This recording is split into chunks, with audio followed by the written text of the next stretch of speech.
देख रहे हैं आमने सामने नूरुल आरफीन के साथ। अस्सलाम वालेकुम नाज़रीन, मैं हूं नूरुल आरफीन सिद्दीकी और आप देख रहे हैं प्रोग्राम आमने सामने। बिलाखिर मुस्तफ़ा कमाल साहब की जवाब प्रेस कॉन्फ्रेंस जो उन्होंने फ़ारूक सत्तार साहब की प्रेस कॉन्फ्रेंस के जवाब में की है, जो मच अवेटेड प्रेस कॉन्फ्रेंस थी वो हो गई। उस प्रेस कॉन्फ्रेंस के ज़हूर के बाद काफ़ी हलचल, काफ़ी खलबली भी मच चुकी है। इस प्रेस कॉन्फ्रेंस में मुस्तफ़ा कमाल साहब ने हस्ब रिवायत, हस्ब दस्तूर और हस्ब तवक्को वही कुछ किया जिसका उनसे गुमान किया जाता है, उम्मीद और तवक्को की जाती है। मुस्तफ़ा कमाल साहब और उनकी जज्बातियत, उनकी शोला बयानी आज एक इस प्रेस कॉन्फ्रेंस में भी वाज़े तौर पर नज़र आई और उन्होंने ग़ालिबन गुमान ये किया जा रहा है कि एक रेड लाइन जो हर जगह हुआ करती है, मेरे अपने ख्याल में वो रेड लाइन को भी उन्होंने क्रॉस किया और ऐसी कुछ बातें भी कर दी जिसके बाद मेरा ख्याल है कि मामला शायद अब किसी और जानिब जा सकते हैं। मुस्तफ़ा कमाल साहब ने बहुत सारी बातें की। उन्होंने फरमाया कि इस्टेब्लिशमेंट का इस एक प्रेस कॉन्फ्रेंस में वो जो इज्तमाइयत भरी एक प्रेस कॉन्फ्रेंस जो भाई की अदाकारियाँ आपको नज़र आ रही थी उस रोज़ टेलीविज़न पे, जिसमें एक तरफ फ़ारूक सत्तार साहब और दूसरी तरफ मुस्तफ़ा कमाल साहब जलवा अफरोज़ थे, वो प्रेस कॉन्फ्रेंस को मुनक़िद करने में इस्टेब्लिशमेंट का हाथ था, उन्होंने वाज़े कर दिया। उन्होंने ये भी बताया कि इस्टेब्लिशमेंट की सरपरस्ती और तायद से ही ये गुज़िश्ता 8 माह से एक दूसरे से मोहब्बतों का, इनायतों का तबादला जो था वो जारी था। लव सॉन्ग्स गाए जा रहे थे, लेकिन अनफॉर्चुनेटली किसी फ्लॉप प्रोड्यूसर डायरेक्टर की किस्मत की तरह यहाँ पे भी किस्मत उनके आड़े आ गई और ये फ्लॉप फिल्म जो है हमेशा की तरह जो फ्लॉप हो जाती है इस दफ़ा भी फ्लॉप हो गई, जिसमें महाजर सूबे और पता नहीं क्या क्या बातें की जानी थी लेकिन वो अनफॉर्चुनेटली नहीं की जा सकी। महाजरों के लिए खिदमात गिनवाई जाती रही। मरदमशुमारी के हवाले से मुत्तहिदा कौमी मूवमेंट का लालूखेत में, लियाकताबाद में किया गया जलसा और वॉटेवर। मुस्तफ़ा कमाल साहब ने बताया कि इंकशाफ किया, या मेरा ख्याल है बताया, इंकशाफ तो नहीं था, बहुत सारे लोग जानते हैं। उन्होंने ये कहा कि डीजी रेंजर्स, साबिक डीजी रेंजर्स सिंध बिलाल अकबर साहब, नाम लेके उन्होंने बात की, इसलिए मैं भी नाम लेने की जसारत गुस्ताखी कर रहा हूँ। उन्होंने कहा डीजी रेंजर्स ने अपने ऑफिस में मुत्तहिदा कौमी मूवमेंट पाकिस्तान की तश्कील करवाई। मुत्तहिदा कौमी मूवमेंट के उस वक्त के एक आम रुकन जिनके ऊपर कुछ जिम्मेदारियाँ तंजीमी बहरहाल थी लेकिन वो कायद बहरहाल नहीं थे, फ़ारूक सत्तार साहब, एक साहब थे ठाकुर साहब, वो आए जो कि सैलानी वर्कर से बहरहाल ताल्लुक़ नहीं रखते थे। उन्होंने आकर के दस्ते शफ़क़त रखा फ़ारूक सत्तार साहब के कंधे पर और उनको उठा करके ले गए। और उसके बाद वो एक आम पार्टी वर्कर जिसका कभी कोई कायद हुआ करता था, जब वो उस दफ्तर से बाहर आया तो वो ख़ुद किसी सियासी जमात का कायद था। उन्होंने ये भी कहा, मुस्तफ़ा कमाल साहब ने बबांग दोहल कहा कि हाँ, हम इस्टेब्लिशमेंट से मुलाकात करते हैं, रात के अंधेरे में नहीं दिन के उजाले में करते हैं, क्योंकि हम पाकिस्तान के किसी इदारे के लोगों से मिल रहे हैं और इसमें कोई कबाहत नहीं है, हमारा कोई हिडन एजेंडा नहीं है। उन्होंने ये भी कहा कि अगर हमारी पार्टी में कोई ऐब है, अगर हम लोग अपने लोगों के लिए कुछ डिलीवर नहीं कर सकते तो आप हमें बता दें, हम वापस जाकर दुबई में नौकरी कर लेंगे, फिर आप इन्हीं लोगों से जो कुछ करवाना है करवाते रहिए। काफ़ी जज्बातियत का मुजाहरा मुस्तफ़ा कमाल साहब की जानिब से देखने में आया। कुछ एक क्लिप्स हैं उनकी प्रेस कॉन्फ्रेंस से मुताल्लिक़, ज़रा देखिए, जिसमें मुत्तहिदा कौमी मूवमेंट के रहनुमा फ़ारूक सत्तार साहब और ठाकुर साहब प्लस इस्टेब्लिशमेंट के हवाले से उन्होंने जो नादिर शाही बातें की। फिर अपनी गुफ्तगू के सिलसिले को आगे बढ़ाते हैं। हम पर ये इल्ज़ाम जो है इस्टेब्लिशमेंट वाला, इसका गुमान होगा ना, गुमान है। एक पाकिस्तान की गद्दारी के मुकदमे में मुलव्वस आदमी अरेस्ट होता है और निकलता वहां से है वो पाकिस्तान की एक पार्टी का सरबरा बनके। 8 घंटे पहले जिस शख्स को पाकिस्तान की गद्दारी के मुकदमे में अरेस्ट किया गया, रेंजर्स लेकर गई, मशहूर जमानत ठाकुर साहब उनको ले जाते हैं गिरफ्तार करके। 8 घंटे के बाद सुबह उसी रेंजर्स हेडक्वार्टर से वो आदमी एक पार्टी का सरबरा बन के निकलता है। ये तो बने रेंजर्स हेडक्वार्टर में जनरल बिलाल अकबर साहब की निगरानी में तो बने ही है। एमक्यूएम पाकिस्तान तो बनी जनरल बिलाल अकबर साहब के कमरे में है, उस वक्त के डीजी रेंजर्स। मैं पूरे पाकिस्तान को यह बताना चाहता हूं कि हां, हमें इस्टेब्लिशमेंट ने बुलाकर फ़ारूक सत्तार से मिलवाया है और जब हम पहुंचे हैं तो फ़ारूक सत्तार वहां पर पहले से बैठे हुए थे, उनकी फरमाइश पर हमें बुलाया गया है। और ये 56 घंटे पहले, 60 घंटे पहले नहीं बुलाया गया है। पिछले 8 महीनों से फारूक सत्तार साहब और उनकी 10-10, 11-11 रुकनी टीम फरमाइशी प्रोग्राम करके हमें एस्टेब्लिशमेंट के जरिए कॉल करके हमें बुलाते हैं, हमसे बात करते हैं। पिछले 8 माह से वो इस बात पे एस्टेब्लिशमेंट के जरिए इस बात पे हमसे मीटिंग करते हैं बैठकर कि पीएसपी उनके साथ पीएसपी उनमें शामिल हो जाए, एमक्यूएम में शामिल हो जाए। इसी अजीमुशान प्रेस कॉन्फ्रेंस में उन्होंने साबिक गवर्नर इशरतुल इबाद को हस्ब तवक्को रिश्वतुल इबाद खान कहकर मुखातिब किया और उनके रेट्स भी बताए। उन्होंने बताया कि वो एक कोई डॉक्यूमेंट बनाने का 50,000 रुपये उजरत लिया करते थे, माहवार तो नहीं, पता नहीं एक दिन में कितने डॉक्यूमेंट्स बनाए जाते होंगे। बहरहाल साथ ही साथ उन्होंने महाजिर मेयर वसीम अख्तर साहब के बारे में इंकशाफ फरमाया। उनके रेट्स हैं 12 लाख। 6% कमीशन का इल्ज़ाम इससे पहले वो लगा चुके हैं। उन्होंने ये बताया कि उन्होंने एक महाजिर बुज़ुर्ग से 6 लाख रुपए रिश्वत ली, उसकी 12 लाख रुपए की 6 लाख रुपए कमीशन, वो था उनका, क्या उसको कहते हैं, रिटायरमेंट के बाद पेंशन का केस फॉरवर्ड करने के लिए 6 लाख रुपए रिश्वत वसीम अख्तर साहब के साहबजादे ने वसूल किए। तो ये 12 लाख रुपए का कुल अमाउंट उन्होंने बताया। और उन्होंने ये भी बताया कि ये कौन सा महाजिर है जो अपने एक महाजिर भाई की जेब पर हाथ साफ करता नज़र आ रहा है। अब ये महाजिर सिंधी पंजाबी पख्तून वाली बात तो खैर समझ में नहीं आती, गो कि ये मुस्तफ़ा कमाल साहब ने तंज़ के अंदाज़ में की थी, क्योंकि महाजिर कार्ड तो आजकल मुत्तहदा कौमी मूवमेंट के नाम है। मुत्तहदा कौमी मूवमेंट को हमने आज के शो में ज़हमत दी थी कि वो आएँ, ये ज़हमत उठाएँ और अपने ऊपर आयद इल्ज़ामात का जो आज की प्रेस कॉन्फ्रेंस में मुस्तफ़ा कमाल साहब ने आयद किए उसका ख़ुद जवाब दें। लेकिन मेरे नामा अमाल की स्याही इस बार फिर आड़े आ गई और बावजूद इन्वर्टेड कॉमास में बावजूद मुत्तहदा कौमी मूवमेंट आज के इस शो में मेरे साथ शरीक नहीं है। कुछ और बातें उन्होंने की मुस्तफ़ा कमाल साहब ने, लेकिन उससे पहले मारूफ सहाफ़ी और तज़कियाकार जनाब मज़हर अब्बास साहब जो अक्सर बेशतर हमारे प्रोग्राम में भी आपको दिखाई देते हैं, एक चैनल पर उनका तबसरा सुना और बड़ा बरमहल और बरजस्ता उन्होंने कमेंट किया। उन्होंने कहा कि आज की इस प्रेस कॉन्फ्रेंस से ये तो पता चल गया कि पाकिस्तानी सियासत में वो नामालूम अफराद कौन है जिनके बारे में बात की जाती थी, और वो यकीनन इस्टेब्लिशमेंट थी। फारूक सत्तार साहब रादर मुस्तफ़ा कमाल साहब ने यह भी कहा कि जो बात वो कर रहे हैं वो गालिबन ISPR को करनी चाहिए थी। इसके साथ उन्होंने ये भी सवाल दागा कि कौन सा सहाफ़ी और कौन सा एंकर है जो, और कौन सा सियासतदान है, कौन से ताजिर हैं जो इस्टेब्लिशमेंट से बात नहीं करते। साथ ही साथ महाजिर कार्ड को रिफ्यूज़ करते हुए अगेन उन्होंने शोहदा कब्रिस्तान के ताला तोड़ने की अमल पर भी उन्होंने तनकीद के डोंगरे बरसाए। यादगार शोहदा पर हाज़िरी को भी उन्होंने एक ड्रामा करार दिया। क्या कहा ज़रा खुद मुलाहिज़ा कीजिए, उसके बाद फिर गुफ्तगू के सिलसिले को आगे बढ़ाते हैं। कुछ नहीं किया तुमने, जाकर अभी कब्रिस्तान, शोहदा कब्रिस्तान का ताला तोड़कर दरवाजा खुलवा लिया। मुहाजिर तैयार हो जाए, दरवाजा खुल गया, मुहाजिर तैयार हो जाए। इन्होंने अब इनका कारोबार नहीं चल रहा था लाशों वाला, हमारे आने के बाद रुक गई थी लाशें जाना, ताला लग गया था वहां पे। आज उन्होंने ताला तोड़वा दिया है, शोहदा कब्रिस्तान के दरवाजे का ताला तोड़वा दिया उन्होंने। खुदा न खास्ता खाकम बादन अब मुहाजिर जाने के लिए, मरने के लिए तैयार हो जाए, वो तो उन्होंने ताला तोड़वा दिया आज। भाई एस्टेब्लिशमेंट बिल्कुल ये चाहती है, इदारे ये चाहते हैं कि इस शहर में चूंकि अल्ताफ हुसैन रॉ का एजेंट है, मुल्क का गद्दार है, उसकी इम्प्रिंट्स यहां पर थी, तो अब रॉ के एजेंट अल्ताफ हुसैन के नाम पर और उसकी फिलॉसफी पे रॉ का काम इस शहर में नहीं होना चाहिए। उसके लिए उनको जो करना पड़ेगा वो करेंगे, बिल्कुल से। जब अल्ताफ हुसैन रॉ के लिए खुला काम कर रहा है तो मुल्क के इदारे अपने मुल्क के लिए क्या खुला काम नहीं कर रहे? वो तो खुला काम ही नहीं कर रहे। ये बात जो मैं कह रहा हूं ये तो ISPR को बैठकर करनी चाहिए थी कि हाँ भाई हमने इनको बुलाया था, हर जगह सबको पता है, हम ही नहीं बोल रहे, हम खामोश है तो हम एजेंसीज के लोग बन गए।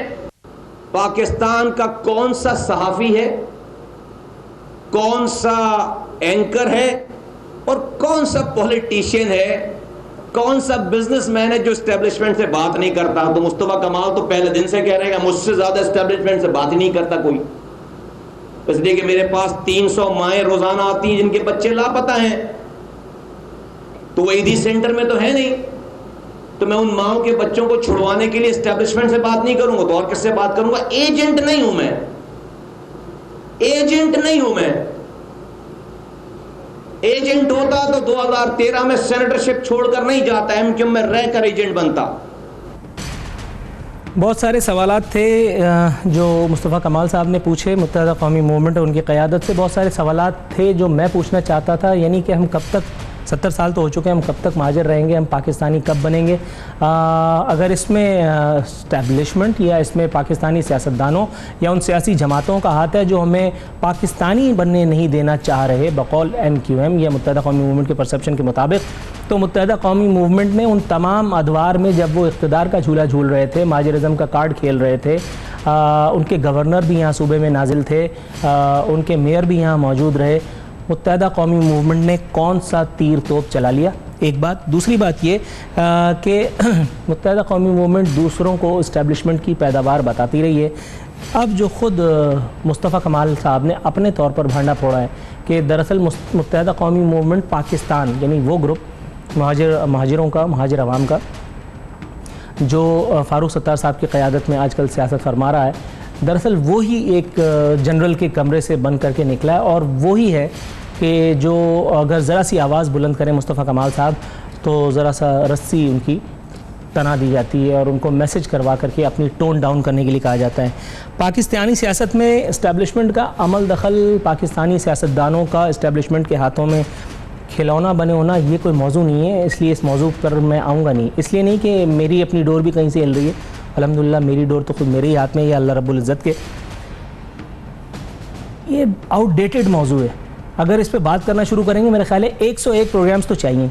जहाँ तक बात है सहाफ़ियों की, एंकर्स की जो इस्टेब्लिशमेंट से नहीं मिलते, इस पे मुस्तफ़ा कमाल साहब के साथ 1-to-1 प्रोग्राम में बैठ करके बात कर लूँगा, या अभी थोड़ी देर में वसीम आफ्ताब साहब जिनका ताल्लुक़ है पाकिस्तान पाक सरज़मीन पार्टी से, उनसे गुफ्तशनीद कर लेंगे और उनको ये बता देंगे कैटेगोरिकली कि अभी कुछ लोग हैं शायद जो बग़ैर दस्ते शफ़क़त ही, पागलपन में ही सही, जज्बातियत के मुजाहरे के ज़रिए ही अपने होने का या हक़ की बात करने का सबूत देना जानते हैं। इससे पहले कि मैं जज्बाती होकर मज़ीद कुछ सफाइयाँ पेश करूँ, यहाँ प्रोग्राम में एक छोटे से कमर्शियल ब्रेक पर जाते हैं, वापस आएंगे फैसल सब्ज़वारी साहब की उस एक प्रेस कॉन्फ्रेंस पर भी बात करेंगे जिसने मीडिया की तवज्जो अपनी जानिब मबजूल तो कराई, लेकिन इस प्रेस कॉन्फ्रेंस में इस एक सवाल का जवाब नहीं था कि इस्टेब्लिशमेंट से मुताल्लिक जितने सवाल मुस्तफ़ा कमाल साहब ने अभी इरशाद फरमाए या मैंने पूछे, इस्टेब्लिशमेंट से मुताल्लिक सवाल का जिक्र मौजूद नहीं था, इधर उधर की गोलमोल बातें थीं।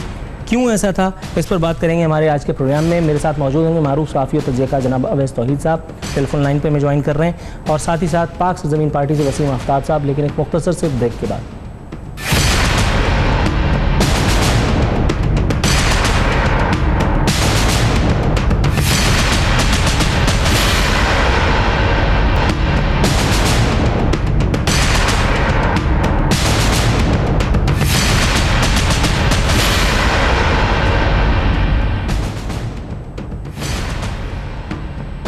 वेलकम बैक नाजरीन। हमारे मेहमान हमें ज्वाइन कर चुके हैं वसीम आफ्ताब साहब, अवैस तौहीद साहब। आप दोनों हज़रात का मशकूर हूँ कि आपने अपनी मसरूफियात में से वक्त निकाल के इस प्रोग्राम में शिरकत की। वसीम आफ्ताब साहब, आपसे अपने प्रोग्राम का आगाज़ करूँगा। सर, आपके ख़्याल में ये जो जवाबुल जवाब प्रेस कॉन्फ्रेंस का सिलसिला चल रहा है, ये कहाँ जा कर के टलेगा? सर, आपके ख़्याल में आज जो फैसल सब्ज़वारी साहब ने प्रेस कॉन्फ्रेंस की है, इसके जवाब में कल फिर कोई प्रेस कॉन्फ्रेंस देखने के लिए मिलेगी पाक सरज़मीन पार्टी से? आफिन भाई और दूसरी तरफ अवैस भाई, दोनों माशाल्लाह से साहिब ज़ौक़ लोग और माशाल्लाह सहाफ़त की दुनिया के चमकते दमकते सितारे हैं। इनकी खिदमत में एक शेर अर्ज़ करना चाहूँगा इस हालात हाज़िरा के ऊपर। इरशाद। ज़रा मौसम तो बदला है, मगर पेड़ों की शाखों पर नए पत्तों के आने में अभी कुछ दिन लगेंगे। गुब्बारे, बहुत से जर्द चेहरों पर गुब्बारे गम है कम बेशक, पर इनको मुस्कुराने में अभी कुछ दिन लगेंगे। बना लेना नई मंजिल न था मुश्किल, मगर है दिल नए रास्ते बनाने में अभी कुछ दिन लगेंगे। आप यकीन जानिए अल्लाह बेहतर करेगा। मुस्तफ़ा कमाल भाई ने ये कहा है, बात कुछ भी हो जाएगी, लेकिन आज इस शहर की सबसे बड़ी खूबसूरती ये कि तमाम तर बातों के बावजूद शहर नॉर्मल है। मुस्तफ़ा भाई इस वक्त भी पाक ज़मीन पार्टी की जो मेंबर साजी मुहिम है उसके अंदर मुख्तलिफ़ इलाक़ों का दौरा कर रहे हैं।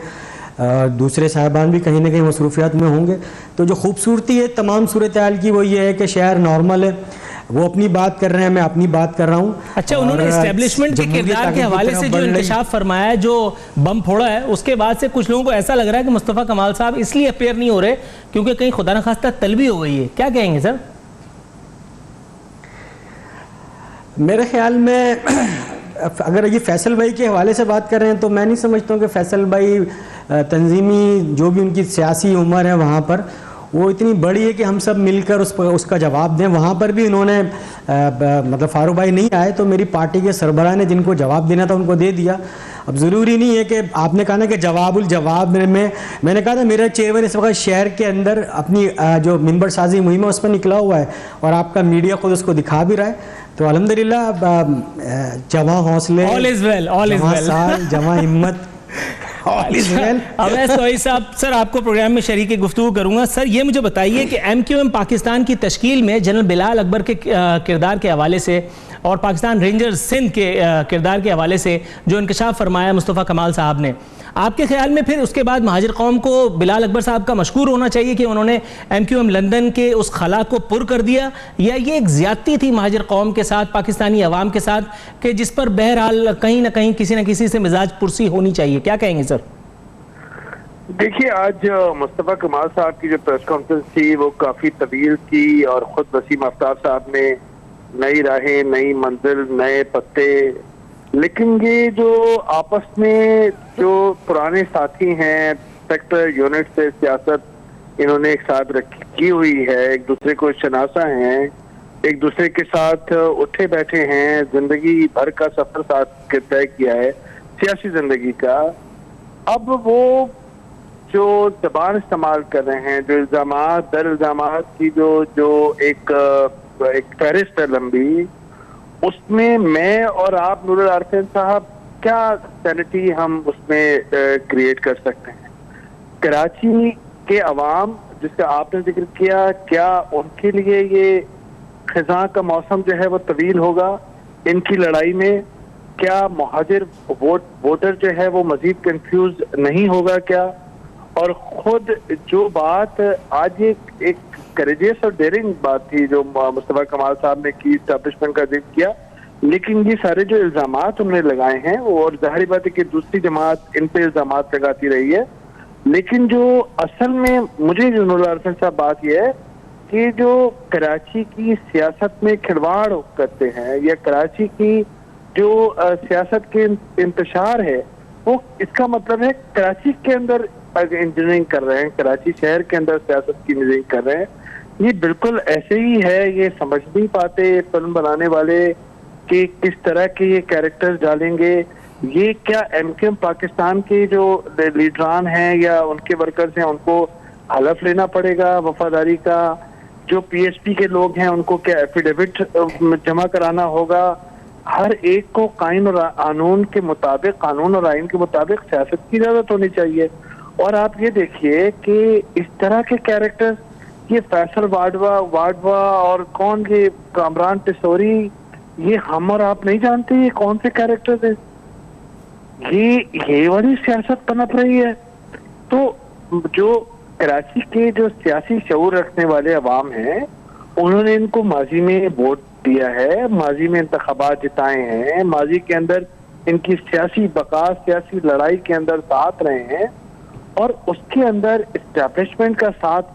देखिए, मैं समझता हूं कि रेंजर्स की तरफ से भी और दूसरे क्वार्टर्स की तरफ से भी इसकी क्लैरिफिकेशन आनी चाहिए, जवाब आना चाहिए। संगीन इल्जामात है, ये तो बात मुख्तर यहाँ पे, लेकिन जो इस्टेब्लिशमेंट का जो खिलवाड़ है सियासत की, वो आप देख लीजिए, PMLQ को देख लीजिए, आप MMA को देख लीजिए, IGI को देख लीजिए।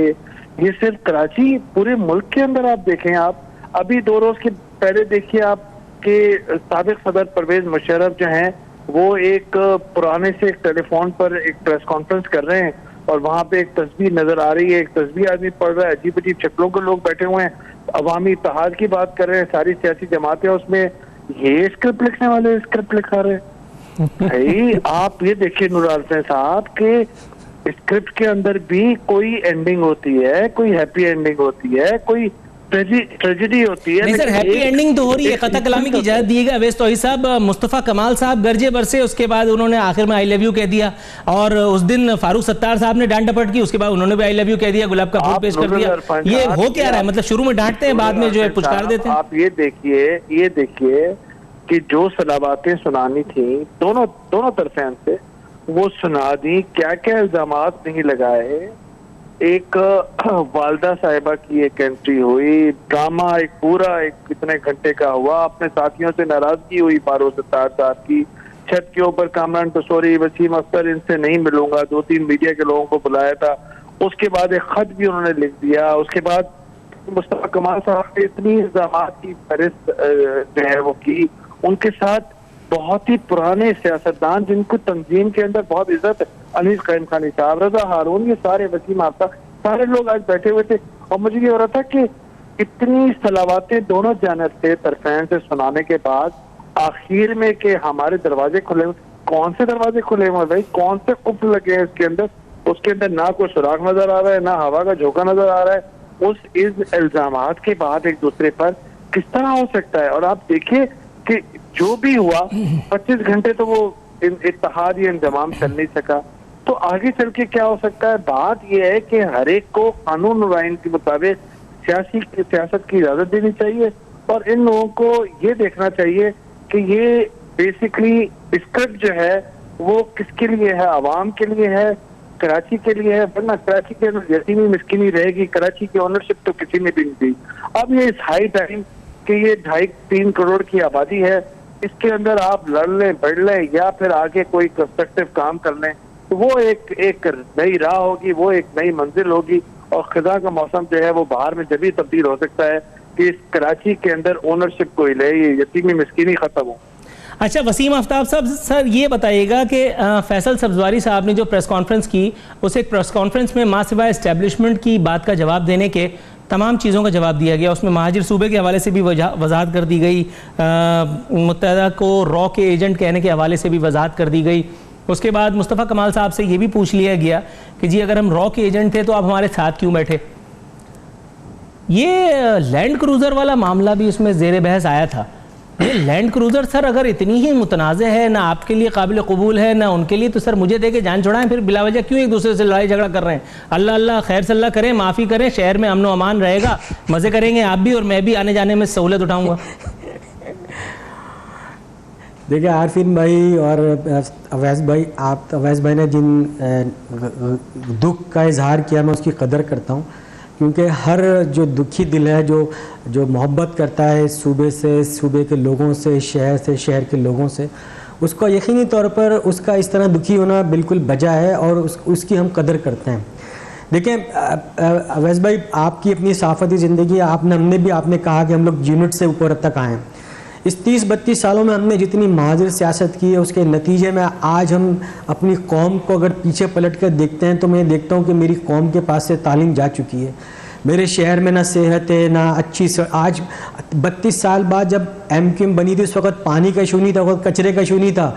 उस वक्त मेरी डिमांड थी कि मशरक़ी पाकिस्तान से लोग वापस लाए जाएं, कोटा सिस्टम ख़त्म है, सब कुछ इसी तरह मौजूद है और कौम बहुत पीछे चली गई। लेकिन इस पर भी आगे चलते हैं कि देखें, हमने आज देखें ना, फारूक भाई मेरे लिए काबिल एहतराम है। फारूक भाई की बात अगर कोई समझ में नहीं आई थी तो दूसरे दिन जाके अगर कोई बात समझ में आ रही है तो भाई आप हमें फ़ोन कर देते। मुस्तफ़ा भाई ने कहा हम बैठ के प्रेस कॉन्फ्रेंस करके, उसी तरह जबकि उसी प्रेस कॉन्फ्रेंस में मुस्तफ़ा भाई ने सबसे माजरत की थी कि भाई मेरी बात से किसी की दिल आज़ारी हुई है, मैं माफ़ी चाहता हूँ, मैं माजरत करता हूँ, हम आगे की तरफ चलते हैं। हमारा एक नैरेटिव है, हम ये समझते हैं कि ये शहर आज 2-2.5 करोड़ 3 करोड़ की आबादी का शहर है।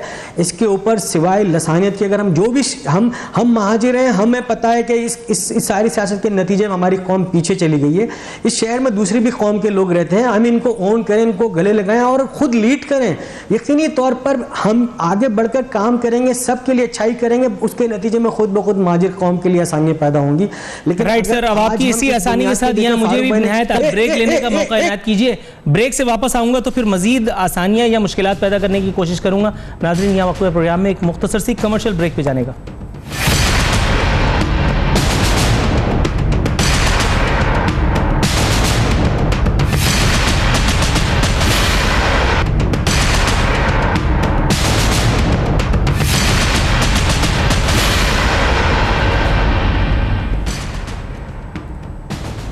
वेलकम बैक नाजरीन। बदस्तूर हमारे साथ मौजूद हैं वसीम आफ्ताब साहब। वसीम आफ्ताब साहब, सर सबसे पहले तो आपको मुबारकबाद कि आपने लैंड क्रूज़र का जिक्र मेरे आखिरी सवाल से साफ गोल कर दिया।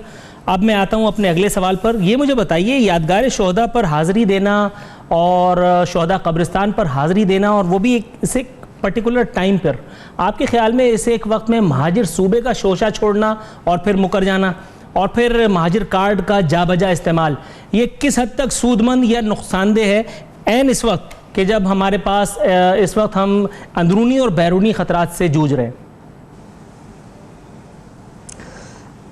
आरफिन भाई देखें, आपने चूँकि शॉर्ट ब्रेक ले लिया था, कमर्शियल ब्रेक था, इसलिए चले गए। मैं उसका जवाब दे रहा था कि मुस्तफ़ा भाई ने प्रेस कॉन्फ्रेंस में न सिर्फ ये कि लैंड क्रूज़र के मुतालिक और घर के मुतालिक भी कहा था, मैं ओपन करता हूँ, आप आ जाइए। तमाम सहाफ़ियों को भी कहा, उनको भी कहा कि सब आके इन्वेस्टिगेशन कर लें, और फिर अगर वो प्रूफ हो जाए तो मैं ना सिर्फ सियासत ख़त्म कर दूंगा बल्कि मुल्क छोड़ के चला जाऊँगा। फारूक भाई ये सब कुछ करने के लिए तैयार है, उसके बदले में इसको भी आगे बढ़ते हैं। देखें आरफिन भाई, जो आपने बात की है ये इंतहाई अहम है। देखें, आपने इस वक्त की सूरत हाल के अंदर आप रात में क्या कह रहे हैं कि खून रंग लाएगा, सुबह बनना है। सुबह आप कह रहे हैं कि नहीं वो तो मैंने ऐसे ही कह दिया था। भाई आप उसके नतीजे में सुबह होते होते तमाम सिंध के लोगों ने परेशानी का इजहार किया, पीपल्स पार्टी को उसको मौका मिला, उसने उसी तरह के बयान दिए, दीगर सियासी जमातों ने भी उसी तरह के बयान दिए। तो यकीन एक बाय डिज़ाइन है कि आप सिर्फ वही इस शहर को दोबारा उसी ढाई में लेके जाना चाहते हैं जहाँ पे नफरत की सियासत की जाए।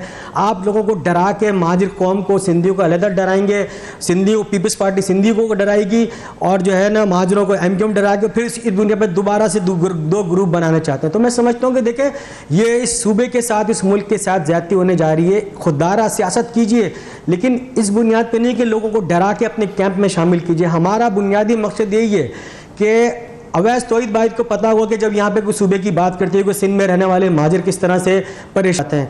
आपने यहाँ पर ये बात कही और आप अपने घर में जाके सो गए आराम से।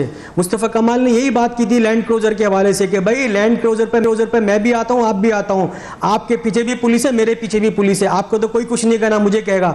मरता वो आम आदमी जिसके पीछे कोई नहीं है। हम तो लोगों को बचाने के लिए निकले हैं। हम यही तो बात कह रहे हैं कि भाई सियासत आपके लिए खुला ग्राउंड है, आप और नाम पे कीजिए, आप लोगों को बुलाइए, लेकिन इस बुनियाद पे नहीं कि लोगों को दोबारा तकसीम कीजिए। इस शहर में आज इससे कुछ दिनों पहले ही लियारी के लोग रंशो लाइन नहीं आ सकते, रंशो लाइन के लोग लियारी नहीं जा सकते थे, लेकिन आज अल्हम्दुलिल्लाह सब खुल गया है। एक दूसरे के पास लोग जा रहे हैं। भाई आपको नहीं मिलना नहीं मिलिए, लेकिन नफरत की बुनियाद पर सियासत नहीं कीजिए कि आप सुबह ही सुबह खड़े होकर फिर दोबारा से वही सारी बातें जो माजी में हुआ करती हैं, जिसके नतीजे में शहर कश्त खून का मंजर पेश करता था। तो हमारी बात बिल्कुल वाज़ेह है, हम वही बात, ऐसा नहीं है कि हमने यहाँ पे। अच्छा, ये मुझे बताइए, एक इल्ज़ाम मुस्तफ़ा कमाल साहब ने आयद किया कि जी MQM पाकिस्तान की तश्कील जो है वो एस्टेब्लिशमेंट के आशीर्वाद से हुई है, या पाकिस्तान रेंजर्स के उस वक्त के DG बिलाल अकबर साहब की सरपरस्ती में हुई है। उसी एक बयान में वो ये भी कहते हैं कि जी मेरे सर पर या पाक सरजमीन पार्टी के सर पर एजेंसियों का हाथ नहीं है। फिर वो ये भी कहते हैं कि एजेंसियां, जब हम ज़रा सी टोन ऊपर करते हैं तो एजेंसियां हमें ज़रा सा टोन डाउन करने के लिए भी कहती हैं, मैसेजेस आ जाते हैं। ये सारी चीज़ें होती हैं, आपकी टोन भी आगे पीछे होती होगी, आप मुस्कुराने लगे। खैर बहरहाल ये मुझे बताइए कि कौन कौन और इस खेल में शामिल है, और क्यों ना यकीन कर लिया जाए कि पाक सरजमीन पार्टी, जिसके बारे में क्लियरली पाक सरजमीन पार्टी के मुतअद्दिद कायदीन ये बारहा बता चुके हैं कि आपकी तश्कील में एजेंसियों का कोई अमल दखल नहीं है, क्यों ये यकीन कर लिया जाए? देखें आरफिन भाई, माशाल्लाह आप जैसा कोना मक्श सहाफ़ी, उससे बच के निकलना बड़ा मुश्किल होता है, लेकिन हम भी आपके साथ रह हुए भाई, आपके साथ कुछ हमने भी सीखा है। देखिए 22 अगस्त को आरफिन भाई अगर आप याद कर लें, भाई 3 मार्च को जब मुस्तफ़ा कमाल आए थे तो कोई ऐसा सीन नहीं हुआ था, लेकिन 22 अगस्त को यकीनी तौर पर पूरी पाकिस्तान की मीडिया ने 22 करोड़ लोगों ने देखा था कि 4-5 बजे तक फारूक सत्तार भाई अल्ताफ़ भाई के साथ बैठे हुए जी भाई नहीं कह रहे थे, वो भी ये कह रहे थे कि हमारा भी दिल नहीं चाहता पाकिस्तान जिंदाबाद कहने को। और उसके बाद जो सूरत हाल डेवलप हुई उसके नतीजे में एक ठाकुर साहब आते हैं और यकीनी तौर पर एक उसको यही करना है, एक पाकिस्तान के सिपाही एक आदमी को जो पाकिस्तान के खिलाफ नारे लगा रहा हो, क्या उसको अच्छा सर मुझे बताइए, ये इस वक्त मैं आपसे गुफ्तगू का शर्फ जब हासिल कर रहा हूं तो ठाकुर साहब की वीडियो बीच में चल रही है, माशाल्लाह उनका जो जुस्सा है, अगर वो इस वक्त स्टूडियो में आ जाए तो मुझे भी उनके साथ जाना पड़ेगा। मुस्तफ़ा कमाल साहब तो बेचारे खासी शरीफ उन नफ्स आदमी है, उन्होंने आर्गुमेंट नहीं करना था, वो भी तो खामोशी चले जाते। अगर उस वक्त उनका नुज़ूल आपके पास हो जाए तो आपके पास जाने के अलावा क्या ऑप्शन है? नहीं, मैं इसके अलावा भी बात करता हूं। देखें, आज फारूक सत्तार साहब जिस एमक्यूएम पाकिस्तान के सरबराह की हैसियत का क्लेम होना दावा कर रहे हैं, उसी पार्टी ने सिंध असेंबली में करारदाद पेश की और मंजूर हुई क्या कि अल्ताफ हुसैन पर आर्टिकल 6 नाफिज लगाया जाए। तमाम सूबों की सूबाई असेंबली ने, इवन नेशनल असेंबली और सेनेट ने भी पास की। अब जो उसके नतीजे में एफआईआर कटी, उसके सहूलतकार फारूक सत्तार साहब हैं।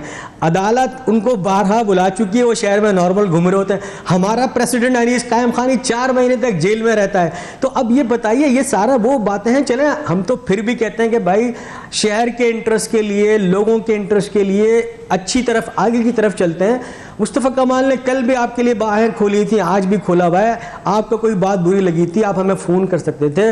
मुस्तफ़ा कमाल ने कहा हम दोबारा प्रेस कॉन्फ्रेंस करते हैं, उस माजरत भी कर ली। आज भी उन्होंने कहा अगर आपको शहर को प्यार है, शहर के लोगों से प्यार है, तो बात वो कीजिए जिसके नतीजे में अमन आए, जिसके नतीजे में लोग मिले, जिसके नतीजे में आज भी आप किस में आप और क्या मैंडेट लेना चाहते हैं? भाई शहर का मेयर आपके पास है, MNA, सेनेटर, MP, जो कुछ है अवेलेबल यही है, इसके अलावा थोड़ी मिल जाएगा। ऐसा थोड़ी होगा आज कल के बाद लाड़काना की भी सीट एमक्यूएम को मिल जाएगी, भाई यही रहेगी ना। आप इस पूरे अरसे में आपने क्या डिलीवर किया? सर आपसे बात करने का मजीद दिल चाह रहा है, लेकिन अनफॉर्चुनेटली वक्त की कमी करने नहीं दे रही। लेकिन बहरहाल फिर आपको जताता चलूं कि आपने लैंड क्रूजर का जिक्र गोल कर दिया, उसके ऊपर आपका बहुत मशकूर हूं। नाज़रीन, इसी के साथ हमारे प्रोग्राम का वक्त ख़त्म होता है। वसीम आफ्ताब साहब आपको किस हद तक मुतमईन कर सके या मैं उनका किस हद तक मुहासबा कर सका, इसका फैसला आप पर छोड़ते हुए यहाँ नूरुल आरफीन सिद्दीकी और आमने सामने की टीम को इजाज़त दीजिए। फ़ी अमान अल्लाह।